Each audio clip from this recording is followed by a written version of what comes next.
Welcome back to a brand new video, folks. Today we're going to take a look at the Marauder Season 27 Cluster Arrow Sentry Demon Hunter build.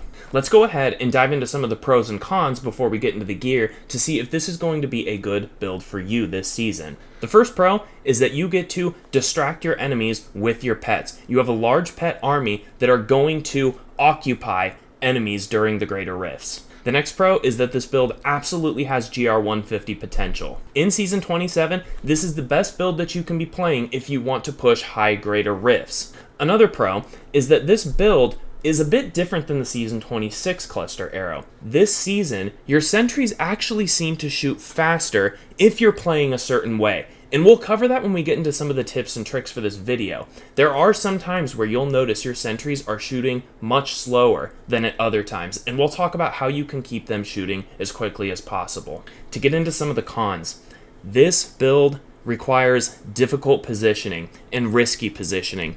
Like I had said, it is different than the Season 26 version, and you do have to get closer to your enemies than you were last season to get your focus and your restraint constantly up. This build also has pretty poor mobility. This is not like the Strafe Impale Demon Hunter where you can be spamming the smokescreen ability to have great mobility and great evasiveness. You do not have those things with this build. You are using Vault to get around, and it is more difficult to position yourself correctly. In addition, your recovery on death is very, very poor. You can only drop 3 sentries at a time when you first enter a new level or when you first come back from dying. This makes the build slow to get going. That also means that when you're going from level 1 to level 2 to 3 in Greater Rifts, it is going to take you a while to actually get set up and maximize your damage. The final con that I'll note is that this build is just hard to play in general. So if difficulty kind of scares you off, this may not be the best build for you this season. Let's go ahead and dive into some of the skills and passives that we're going to be using for this build. First up, for our generator, we're going to be using Evasive Fire with the Cold Rune. This is primarily just used to proc our focus and to gain hatred back when we are running low. Although the range of this ability seems very poor when you're shooting it, the animation is very close to your character and it does not go out that far. But do note that it will actually hit enemies fairly far out. Next up is Cluster Arrow with Cluster Bombs. This is not like Season 26 when we had played this build with Loaded for Bear. One important note about this is that the range on this is much worse than Loaded for Bear, so you're going to need to be keeping your sentries close to enemies in order to actually connect with them. This also means that when you're shooting this ability, your range on it is not fantastic, and this to some extent is what makes the positioning difficult with this build during this season. Next up is Sentry with Polar Station. You'll see down here that we're using Coal of the Weak. We're also going to be using a Bane of the Trap with this build. For these reasons, it's very important to pick Polar Station as your rune for the sentry because this is going to slow all enemies that are near these sentries. This works out pretty well with the short range of the Cluster Arrow this season because you're going to need to place your sentries close to the enemies anyways, and so this will add the chilling effect to them to make them take a lot more damage. Next up is Vault with Tumble. We're going to be using Vault a lot, and so the Tumble rune is great to use to make sure that we are keeping our discipline in check so that we can continue to vault and stay out of danger when needed. Next up is Companion with Wolf Companion. We're using this when we make big pulls and we've got all the enemies together and we are ready to do our burst damage to take out a large pack. Next up is Vengeance with Dark Heart. This is pretty standard, however the downside to this is that we do not have 100% uptime on this. We are not going to be using a Dawn in the Cube. Although we're going to be stacking a good amount of cooldown reduction, there will not be 100% uptime. So you'll want to use this when you need to reduce the damage that you're taking if you're in a really tight position, but primarily you'll want to be using it when you've got big packs together. Let's get into some of the passives. The first one that I take is Awareness. Now, if you're a pro and you are so good at this build and you're not dying, I would recommend instead taking something like Steady Aim to increase your damage. Personally, I am not the best player in this world, especially not at this build, and so I like to take Awareness to play a little greedier and just in case I'm getting overwhelmed. Next up is Custom Engineering. This is standard and irreplaceable. This is going to increase the damage of your sentries by a pretty large margin, and so you absolutely have to pick this. In addition, this is the skill that allows us to go up to 5 sentries at a time. Although it only says that we get to go up to 3 sentries, The offhand quiver that we're going to be using is going to allow us to go all the way up to 5 total. Next up is ambush. This is just going to increase our damage against enemies that are still high on health. You would absolutely want to take this for this build. I don't recommend changing this out for anything. And lastly is Coal of the Week. We had talked about this earlier and how well it synergizes with the Polar Station rune on our sentries. Although you're welcome to play the build however you like, I would not recommend replacing this. This works really well with the build and adds a lot of damage. Alright, let's go ahead and look at the gear. One thing that I will note is that my gear is nowhere near optimized. I've been farming Paragons all season and ignoring gear drops half the time just to get in and out of Greater Rifts faster. Once I've got this fully geared out, I anticipate that I'll be able to push pretty far this season by using this build. And we will go over the exact stats that you want, even if they don't match the stats that are currently on my gear. Let's go ahead and start with the helm. With this piece, you are going to want dexterity, crit hit chance, and sentry damage. Mine has vitality. You are absolutely not going to want that. You're going to want to stack as much sentry damage as you can everywhere. You're absolutely going to want to put a diamond in your helm as well so that we can use Vengeance more often. Next up are the shoulders, and once again, I do not have the correct stats on here. The shoulders are going to be one of the hardest pieces to roll this season if you want to get the optimal build. You're going to want area damage, cooldown reduction, resource cost reduction, and sentry damage. That is going to be very difficult to roll. If you can only get 3 of the 4, that's okay, but one thing that I would really say about these is you're absolutely going to want the sentry damage on there as a top priority. Okay, for the amulet, we're going to be taking the Squirt's Necklace.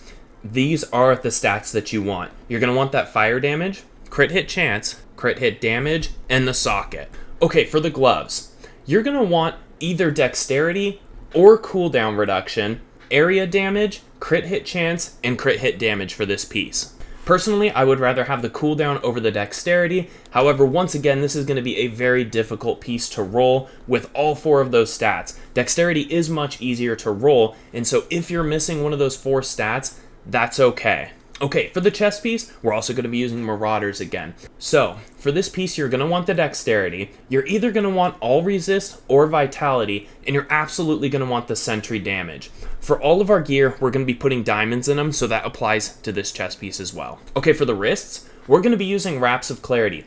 These are going to be the stats that you want. You want that fire damage, dex, vitality, and crit hit chance. One more thing about the Wraps of Clarity is that you'll notice that it rolls the 40 to 50% damage reduction on it.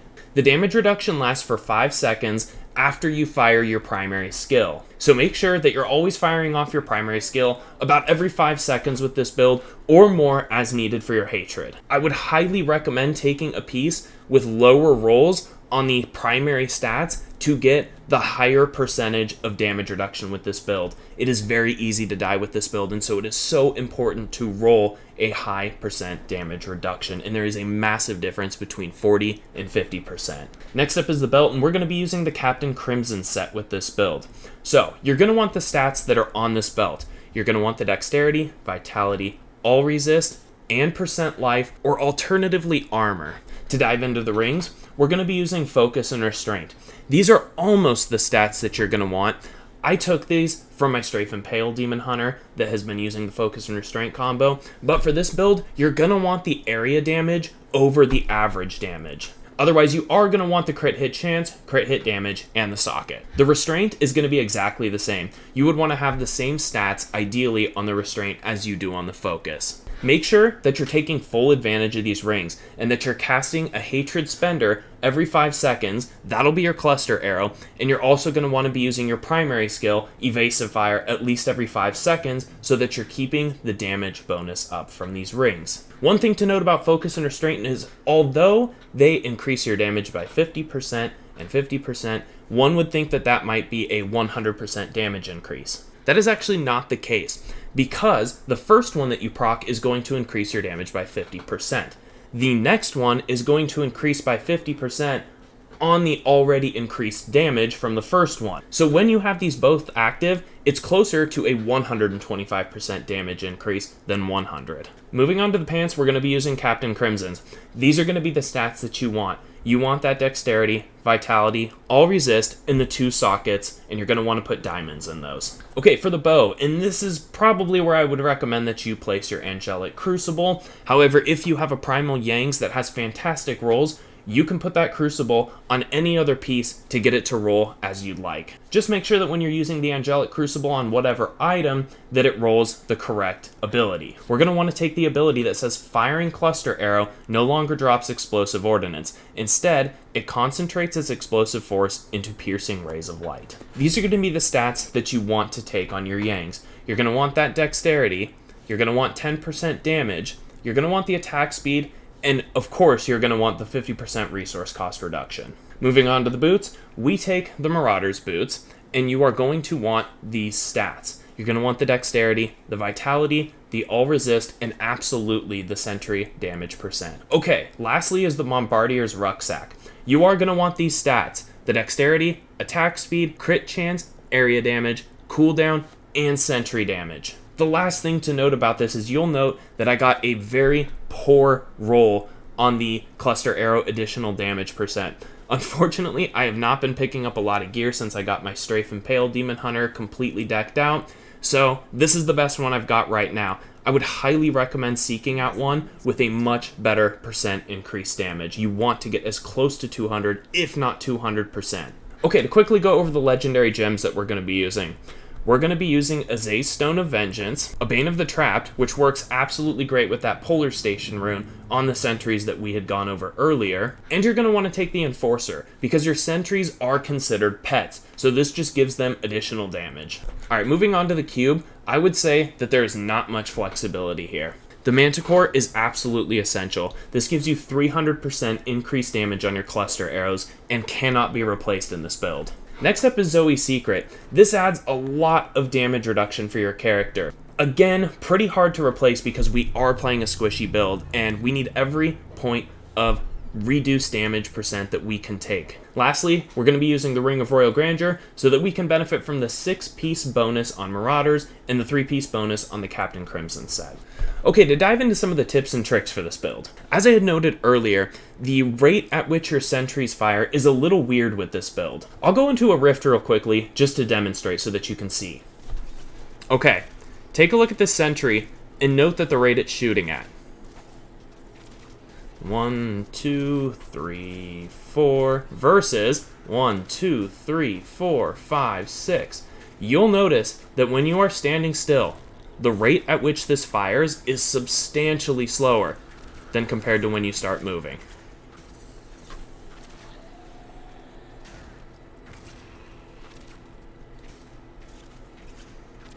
Having gone over that, this is actually a pretty nice bonus to the Demon Hunter's Marauder set this season. Although it does not note it on the Angelic Crucible power, for some reason it has this interaction with your sentries that makes them shoot faster while you're actually moving around. This is really nice when you're spending your time running around and gathering up large groups of enemies. Okay, so next up for the tips and tricks is you're going to want to maintain good spacing with this build. So, look at the cluster arrow. It does not shoot that far. You're going to want to be hitting them with the tip of that shot. You do not want to be right up in their face because you are going to take massive amounts of damage if they hit you. Bear in mind that the same thing kind of applies with your sentries. Although they can clip enemies that are further out, they do significantly more damage when they're closer to the enemies and they can actually hit them with the full cluster arrow. Make sure that when you're playing, you're utilizing stutter stepping, where you're slowly running away to keep good space between you and the monsters that you're attacking. Okay, so having gone over that, let's go ahead and dive into a GR130 so that you can see how this build works.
Alrighty guys, I hope you enjoyed the gameplay. I did want to show off something that I got on that particular run. I actually came across these 49% wraps of clarity. So I'm really excited about that. All I've got to do is get an augment on them, and this is a 2% damage reduction for my character, which is just fantastic. Go ahead and drop a comment down below. Let me know if you've played this build. What's the highest GR that you've cleared with it? Do you have any tips and tricks for other players that were not mentioned in this video? I know at this point, I am by no means the best player at this build, so any comments that you can drop down below as an experienced player might help other players get further with this build. I have a lot of practice to do with this build, and I'm really looking forward to it, and hopefully getting a really high GR clear this season. As always, folks, I really appreciate you for dropping by. Thanks for tuning in, and we'll catch you on the next one.